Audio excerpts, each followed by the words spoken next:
Salmo 22, é o salmo mais citado no Novo Testamento.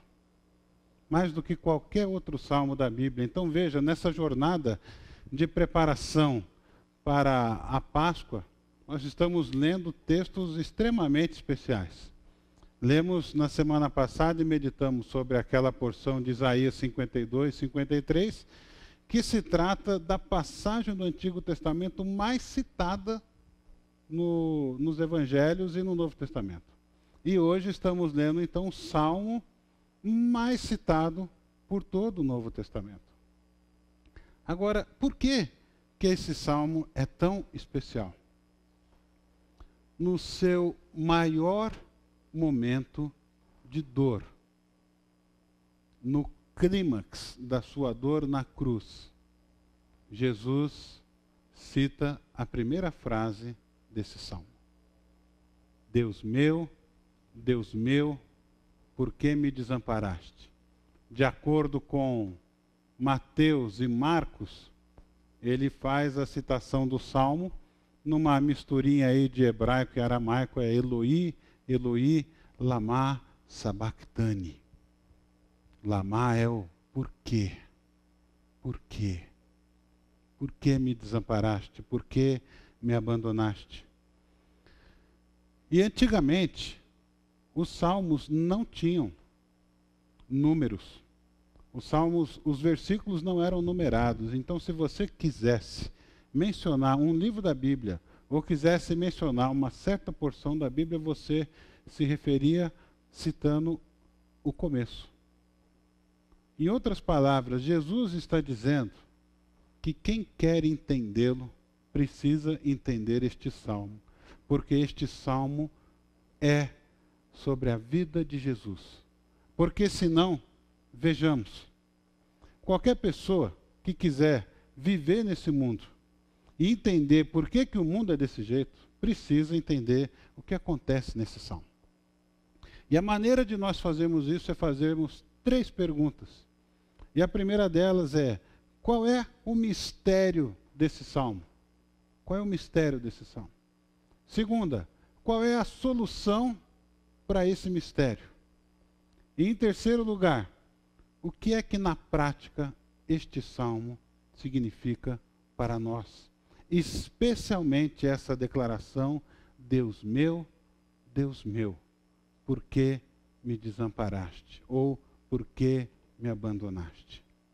Em primeiro lugar, eu gostaria então de mostrar como este salmo ele é misterioso. E ele vai ficando cada vez mais misterioso à medida em que nós vamos lendo.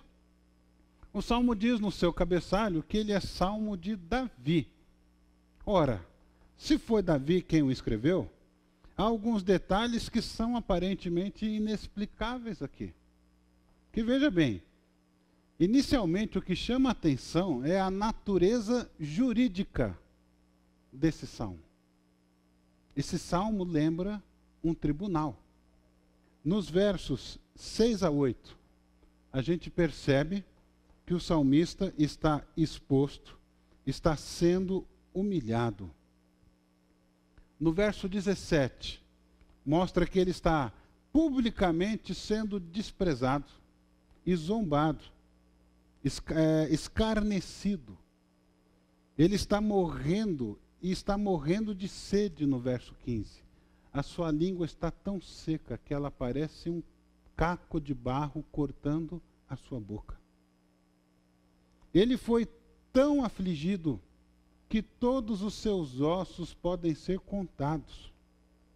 E no verso 16, finalmente diz que as suas mãos e os seus pés foram perfurados, foram transpassados, eles foram absolutamente de fora a fora, foram atravessados, ou por uma lança, ou por uma espada, talvez por um arpão.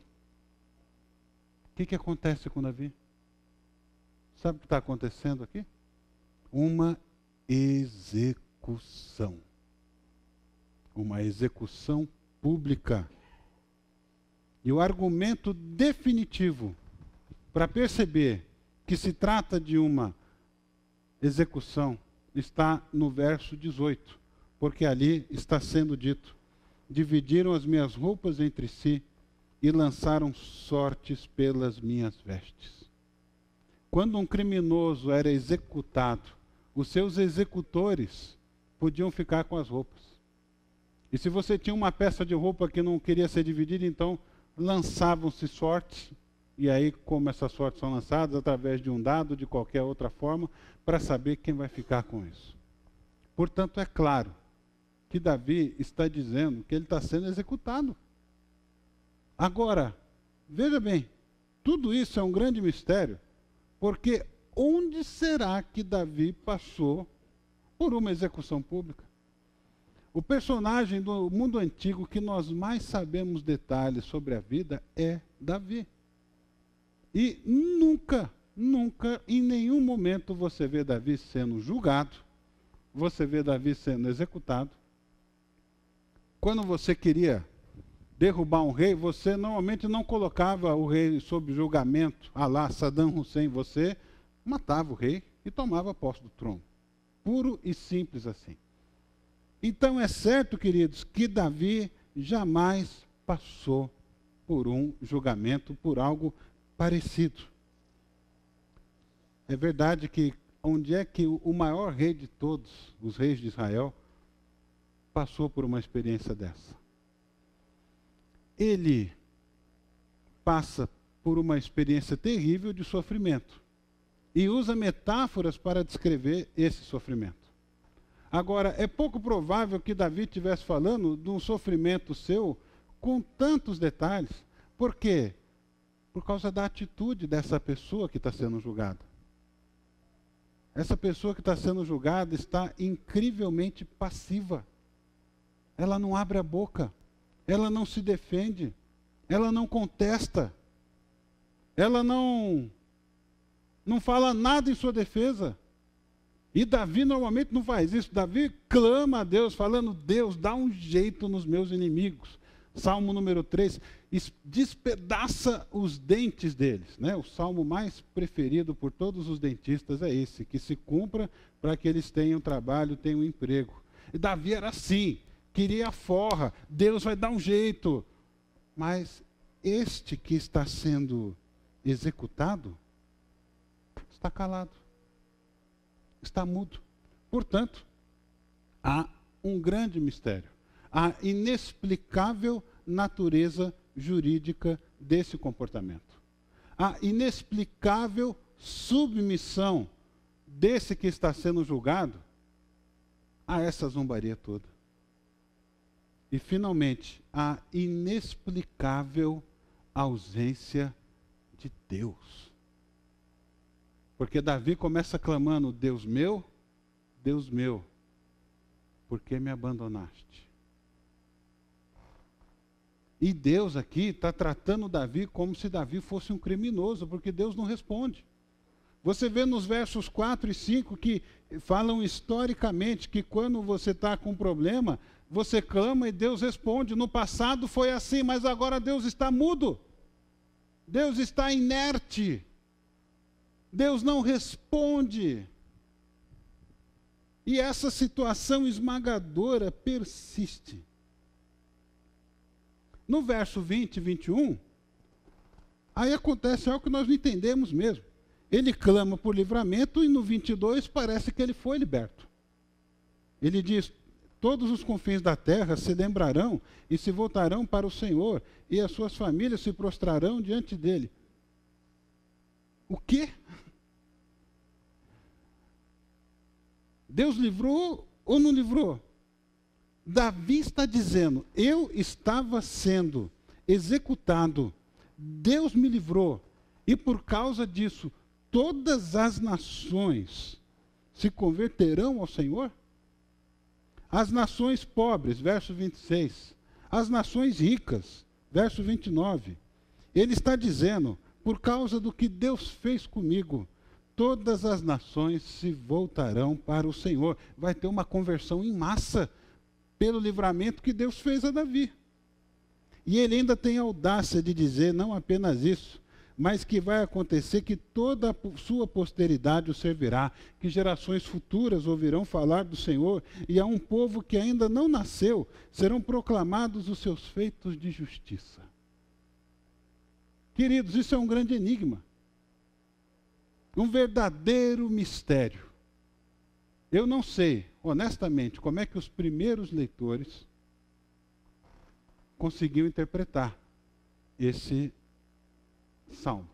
Porque olhavam para a vida de Davi e não viam nada parecido tendo acontecido com Davi. Mas esse enigma, esse verdadeiro mistério, tem solução. E o nosso Sherlock Holmes é Pedro, o Pedrock Holmes, né? Lá em Atos 2, verso 30 e 31, ele resolve esse mistério dizendo o seguinte: Davi, e eu cito aqui esses dois versículos de forma reduzida, que Davi, sendo profeta, previu e falou sobre o Messias. Então, o Salmo não fala de Davi. O Salmo fala do Messias. Pedro está dizendo que Davi estava sofrendo e que ele estava refletindo no seu sofrimento, mas enquanto ele fazia isso, pelo poder do Espírito Santo, ele teve essas revelações. Então ele começa a olhar para o sofrimento dele e enxergar que viria um Davi muito maior, que passaria por um sofrimento extremamente maior, que passaria por um abandono muito maior da parte de Deus. A solução desse mistério só tem uma: é atribuir o salmo a Jesus. E o próprio Jesus faz isso na sua cruz. Portanto, para entender a obra de Jesus, o seu sofrimento, nós precisamos compreender esse salmo. E o que é que esse grande clamor nos diz acerca de Jesus, queridos? 3 coisas.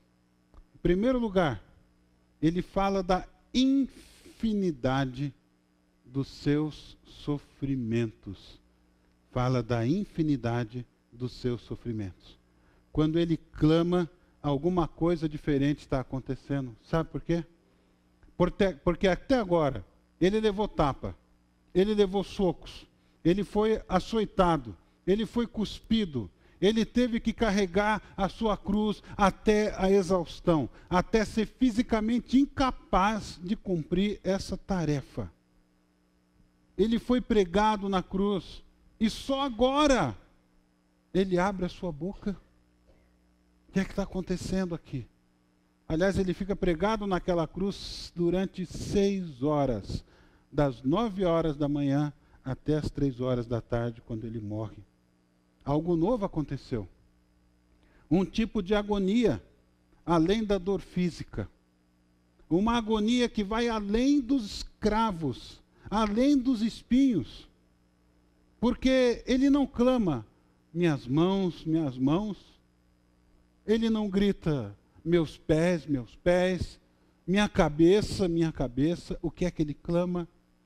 Meu Deus, meu Deus.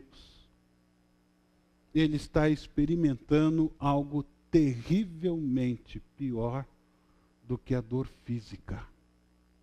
E o que é isso? Que dor é essa? Ele está experimentando a separação de Deus. Você consegue entender isso? Você consegue imaginar isso? A Bíblia diz, e nós sabemos, que nós fomos feitos para relacionamentos. Você pode perder a saúde, você pode perder o dinheiro, você pode perder os seus bens, mas não há nada mais devastador nessa vida do que quando você perde o grande amor da sua vida. E quando você perde o grande amor da sua vida, não tem nada que supere a destruição que isso pode acontecer, causar em você. E veja, nós não estamos falando de um amor do pai pelo filho que durou 30 anos aqui na face da terra. Nós estamos falando de um relacionamento que existiu desde sempre, desde toda a eternidade. E agora Jesus Cristo está dizendo que está sendo abandonado por Deus. Até agora estava difícil de suportar. Mas nesse momento em que ele fala o salmo, ele sente Deus o deixando, Deus o abandonando, Deus se separando dele. Por que isso? Porque todos os pecados do mundo estavam sendo colocados sobre o Cordeiro, assim como quem oferecia um cordeiro no Antigo Testamento impunha suas mãos sobre ele, transferindo a sua culpa e o seu pecado para aquele animal inocente. Todos os pecados do mundo, os que seriam ainda cometidos, estão sobre Jesus. Só que a Bíblia fala que o Deus da Bíblia é santo, santo, santo, e não pode contemplar o pecado. Quando isso acontece, Deus não aguenta ver aquela cena. Ele, por instantes, vira o rosto. E quando Jesus sente isso acontecendo, ele clama desesperadamente: Deus meu, por que me abandonaste? Nós conseguimos ter noção dessa dor que Jesus sente na cruz, da separação de Deus. Momento de maior desespero de Jesus. Momento de uma solidão cósmica, de uma escuridão imensa.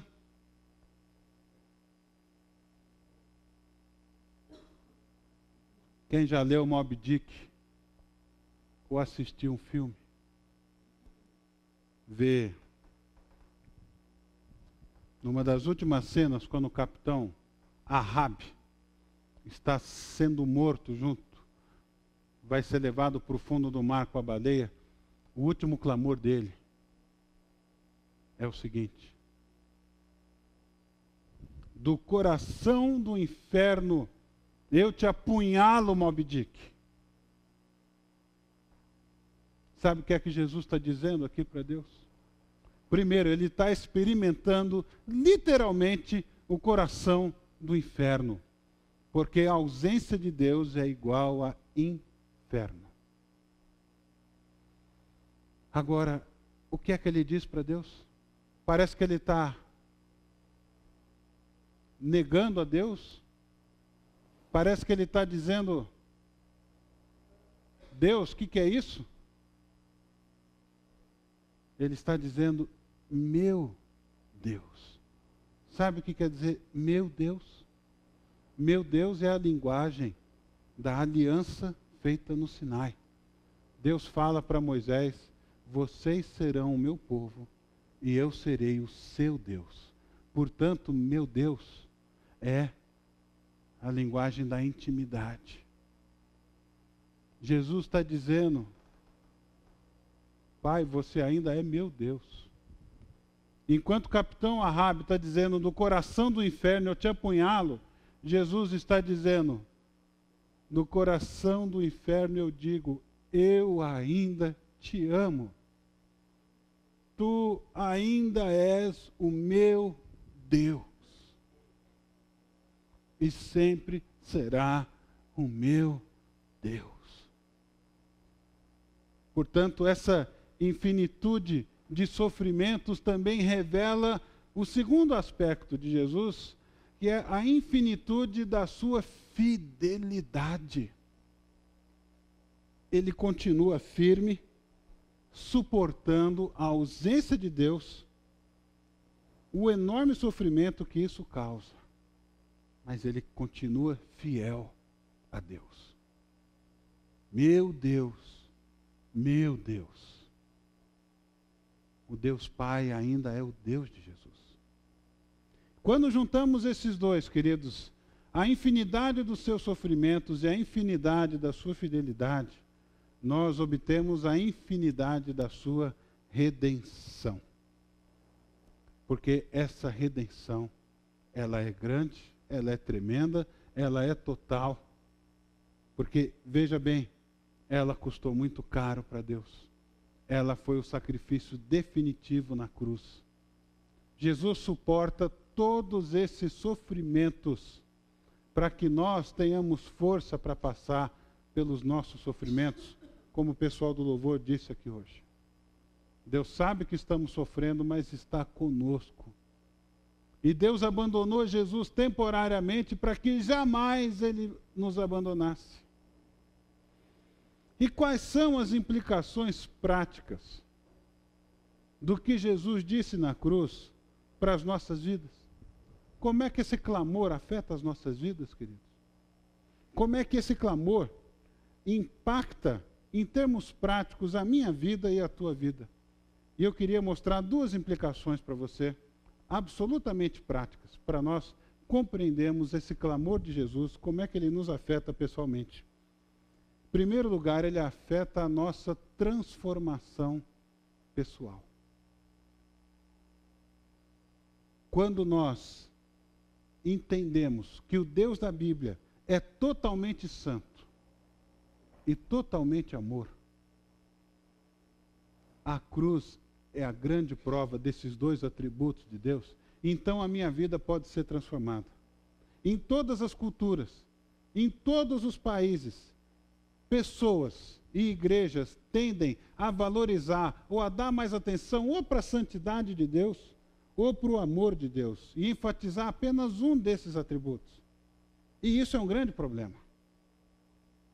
Mas só quando ele é santo e quando ele é amor simultaneamente é que nós somos impactados e transformados. Veja, meu Deus, por que me abandonaste? Significa que ele é tão santo que não pode deixar o pecado impune, que Jesus teve que morrer no nosso lugar. Mas também veja, meu Deus, por que me abandonaste? Significa que ele é tão amoroso que Jesus ficou feliz em morrer no nosso lugar. Porque ele fez isso por amor a nós, por amor ao Pai, por obediência e por amor a nós. Ele quis morrer. Vimos semana passada, ninguém tira a minha vida, eu a dou voluntariamente. Jesus não foi capturado e ficou sem saída. Ele se entrega para cumprir a vontade de Deus. Portanto, esse clamor me mostra a santidade absoluta de Deus e me mostra o amor absoluto de Deus. E é essa a chave para a transformação da minha vida. Se você tem um estilo mais retraído, mais conservador, a sua tendência é enxergar Deus como santo e como justo. E de acordo com a sua ótica, uma pessoa que se comporta direitinho, essa vai para o céu, porque Deus tem que abençoar. Então você enxerga um Deus mais moralista do que qualquer outra coisa. E isso não te enche de lágrimas, isso não toca o teu coração, isso não te quebranta, isso não move você. Mas se você tem um temperamento mais liberal, daqueles que, olha, liberou geral, porque Deus é amor, Deus ama todo mundo, não importa o que a gente faça, eu posso fazer qualquer coisa que Ele sempre vai me perdoar. Então a sua tendência é enxergar Deus de uma maneira mais relativa e ter um Deus relativista a quem você serve. Então você não se preocupa em caminhar em santidade ou andar com Deus. Portanto, quem tem um Deus moralista, pensa que é só dar o seu melhor que é suficiente, ele vai abençoar. E quem tem um Deus relativista, acha que pode viver do jeito que quer, que Deus vai perdoar mesmo. Mas a nossa transformação acontece, queridos, quando nós percebemos que o Deus bíblico é tão santo e ao mesmo tempo tão amoroso, que não podia deixar o seu pecado impune e que manda o seu filho para a cruz e o seu filho morre por amor no nosso lugar, querendo fazer isso. Quando nós vemos que Jesus vai parar no coração do inferno por amor a nós, numa obediência amorosa a mim, Aí está. Isso é que me muda. Aí, sabe por quê? Porque isso me torna humilde. Isso quebra a minha arrogância. Quando eu compreendo o grande amor de Deus e a santidade de Deus, por que eu vou ficar orgulhoso? Por que eu vou deixar de perdoar os outros se Deus me perdoou? Então isso me torna mais humilde. Isso quebra o meu orgulho. Isso acaba com a minha vida autocentrada, porque eu tenho um Deus maravilhoso que pagou o maior preço possível para que eu pudesse ter comunhão com Ele. Isso acaba também com a minha autopiedade. Com ai de mim, ai tadinho de mim, porque Ele morreu por mim. Ele pagou o preço. E tudo isso ao mesmo tempo. Portanto, quando eu compreendo a cruz, ela me faz não querer pecar, mas odiar o meu pecado. E ela também não me deixa eu me odiar, porque Deus me ama. E se Deus me ama, como é que eu vou me odiar? E se Jesus sofre tanto por amor, por que eu vou ser orgulhoso? E se Jesus me perdoou pagando um preço tão grande, por que eu não posso perdoar as outras pessoas? Quem tem dificuldade em perdoar, ainda não compreendeu a cruz. Quem tem um orgulho exagerado, não passou pela cruz, ainda não entendeu o seu significado. Quem tem uma visão diminuída de si mesmo, uma baixa autoestima, ainda não compreendeu na cruz. Porque você acha que Jesus ia morrer por alguém que não fosse importante para ele? Portanto, a cruz, ela é atraente, queridos. Embora ela seja símbolo de tristeza, de dor, ela é símbolo da vitória de Deus sobre o pecado, sobre principados e potestades, de acordo com Colossenses 2, 14 e 15. É a prova de que Jesus paga a conta que nos era devida, para que eu e você possamos ter vida abundante com Ele. Entender o caminho para o clamor de Cristo na cruz é a chave para a minha transformação.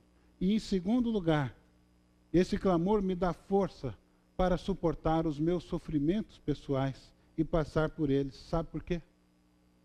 Porque eu posso ter a maior companhia possível no meu sofrimento.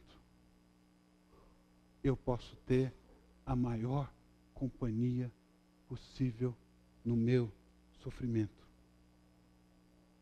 Quando nós sofremos, nós temos muitas perguntas. Muitas perguntas. Por que eu? Por que comigo? Por que isso acontece comigo?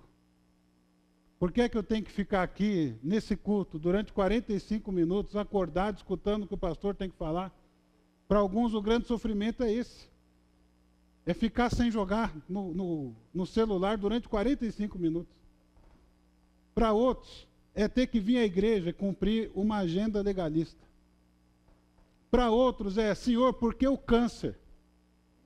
Por que uma criança morre? Por que um bandido entra numa escola e dizima tantas vidas? Nós temos sempre muitas perguntas no sofrimento. Mas nós não temos respostas. E a Bíblia diz que nós nem sempre teremos respostas. Por exemplo, Deus não responde para Jó por que ele sofreu tudo aquilo. E nem sempre você terá respostas. Você consegue passar pelos problemas sem respostas. O que você não consegue é passar pelo sofrimento sozinho. E o fato de Deus ter sofrido na cruz o pior de todos os sofrimentos que alguém pode suportar, é prova de que Ele está comigo durante o meu sofrimento. Ele é capaz de se identificar com o meu sofrimento, porque Ele sofreu também. E só quem sofreu pode avaliar quem sofreu, pode se identificar. Então a cruz, queridos, é a prova de que eu não preciso passar pelo meu sofrimento sozinho. Ele está ao meu lado, Ele está comigo, Ele sofreu. Portanto, quando entendemos a cruz, nossas vidas podem ser transformadas. E quando entendemos o sofrimento de Jesus na cruz, eu tenho mais forças, mais recursos para passar os meus sofrimentos. Porque Ele sabe o que é sofrer. E Ele garantiu que estaria comigo todos os dias da minha vida. Oremos. Curve a sua cabeça, feche os seus olhos e vamos ter um instante de oração.